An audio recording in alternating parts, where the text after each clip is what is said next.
네, 올해 대학 수학 능력 시험 벌써 한 달 앞으로 다가왔습니다. 수험생들은 마무리 학습으로 바쁜 일상을 보내고 있는데요. 오늘 출근길 인터뷰에서는 남윤곤 입시 전략가와 함께 수능 30일 전 대비 전략을 짚어보겠습니다.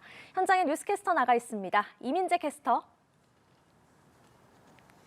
네, 출근길 인터뷰입니다. 오늘은 남윤곤 입시 전략가와 함께 이야기 나눠보겠습니다. 안녕하십니까? 네, 안녕하세요. 네, 수능 전 마지막으로 치른 9월 모의평가 결과 지난해 수능과 비슷하거나 쉬웠던 것으로 나타났습니다. 네. 2022학년도 수능은 불수능이었는데요. 올해 수능 출제 경향은 어떻게 될까요? 네, 이번 수능이 이제 두 번째 선택형 수능으로 치러지거든요. 작년에 첫 번째 치렀을 때도 6월 달은 어려웠고요. 그리고 9월 달은 조금 쉽게, 그리고 수능은 불수능이었어요. 올해도 6월 달은 조금 어렵게, 지금 9월 달은 좀 쉬워서 작년하고 패턴이 거의 똑같기 때문에 수능이 쉬울 거다라고 예측하는 건 조금 무리가 있지 않을까라고 생각이 듭니다. 네, 특히 2022년 수능부터 문이과 통합이 되면서 국어 수학 선택 과목에 따른 유불리 현상도 지속될 것으로 보이는데요. 지난해에는 이과가 유리했다고 평가되고 있는데 올해는 어떻게 전망하십니까?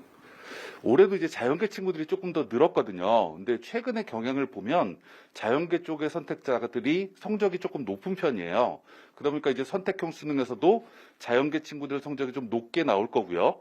근데 나중에 대학을 지원할 때는 문과 친구들은 문과 계열로, 자연계 친구들의 상당수는 자연계학과로 지원을 할 거기 때문에 문과 친구들이 이 시험이 불리하다라고 생각해서 실제 대학 입시에서도 불리할 거라고 생각은 안 했으면 좋겠어요.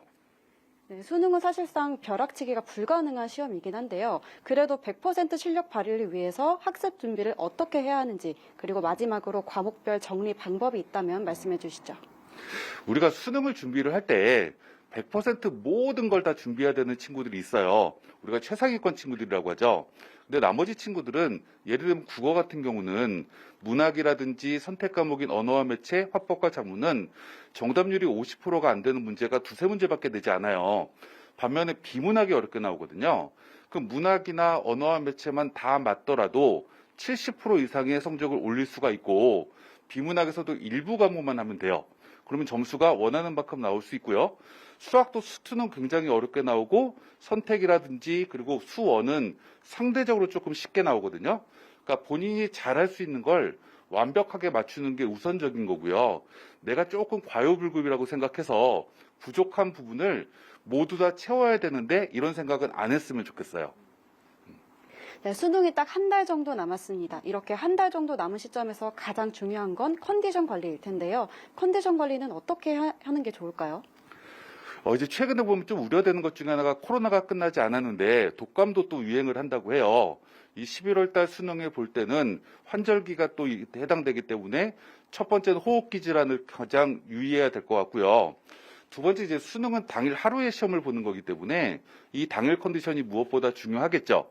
그러려고 하면 이제 8시 40분까지 8시 40분부터 국어 시험을 보게 되는데 컨디션을 수능에 맞춰주는 게 필요할 것 같아요. 그러려고 하면 보름이나 한 열흘 전부터는 수능 패턴대로 잠자는 것도 습관을 들이고 학습도 그쪽으로 맞춰서 준비하는 게 필요하지 않을까 생각이 듭니다. 네, 오늘 말씀 감사합니다. 네, 감사합니다. 지금까지 출근길 인터뷰였습니다.